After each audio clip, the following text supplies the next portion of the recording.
Welcome to another video on the Blue Abroad YouTube channel. Now, in today's video, we're going to talk about Paddy Dow. At the time of filming this, he hasn't requested a trade yet, but trade week is upon us, speculation time is upon us, and there have been multiple reports from multiple journalists in the mainstream media about Paddy Dow.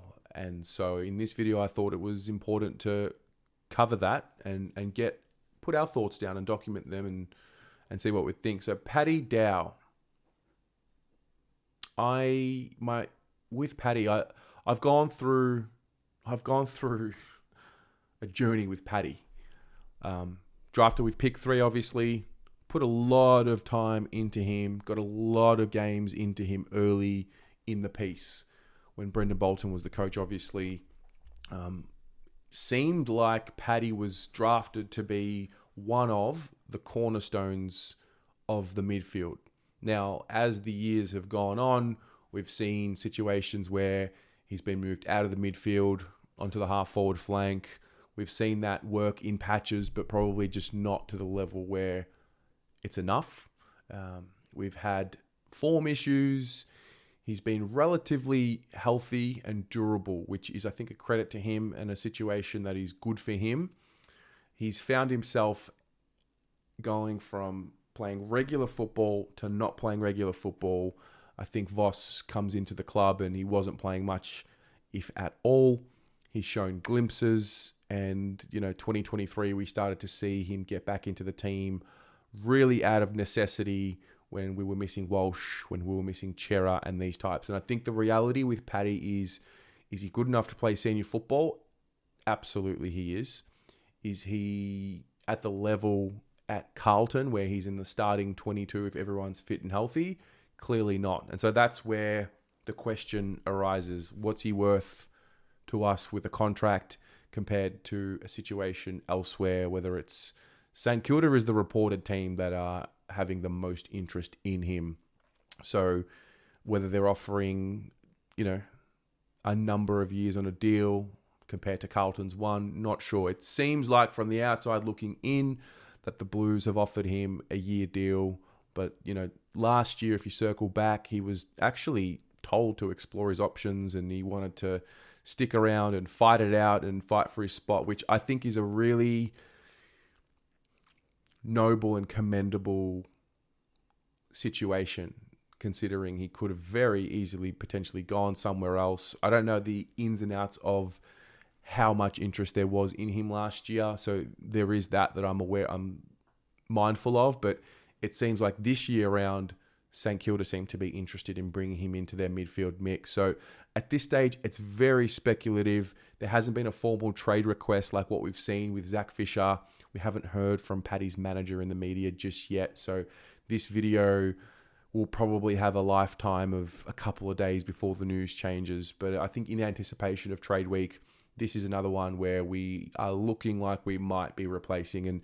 And again, it brings up that conversation similar to Zach Fisher. So all of a sudden, these are two players who we've drafted and put a number of years into their development, guys who are ready to play senior football and contribute to a team that is on the rise and contending, but just not at the level where they can be playing and contributing come finals time. Neither of them played in either finals. So that's where the question comes, like, is it worth staying on the list? I think our midfield as well, this is the sticky point for me. There's something in our midfield where clearly we're going to need to evolve, get better with it. I think there's a layer in the midfield that does need to be added with some more dynamic presence.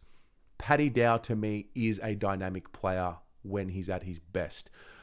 But the reality is there have been deficiencies in his defensive game over the years, which he's actually cleaned up and he's actually improved on and he's worked on.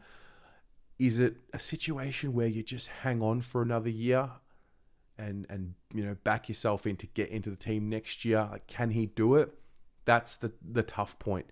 Do you go somewhere where you're going to be playing regular football, you've got a better chance to play regular football, or do you stick it out with no guarantees? And as much as we want players to stick around and stay loyal, the nature of the business of the sport is that how long are you in the AFL for? You know, if you're lucky, you're in the AFL for 10 years. Like, if you're lucky. So I don't begrudge Paddy or any of them if they wanted to go somewhere else and play football, because at the end of the day, that's what it's all about. We want loyalty. We want them to sacrifice to be a part of a premiership team, and that'd be awesome. And I think Paddy really helps a list. But on the other side as well, I think what we saw this year were instances where with the conversation around the next layer. So you're talking about a guy like a Jack Carroll, who in the VFL was playing sort of second fiddle to Paddy Dow as the main midfield piece in the VFL.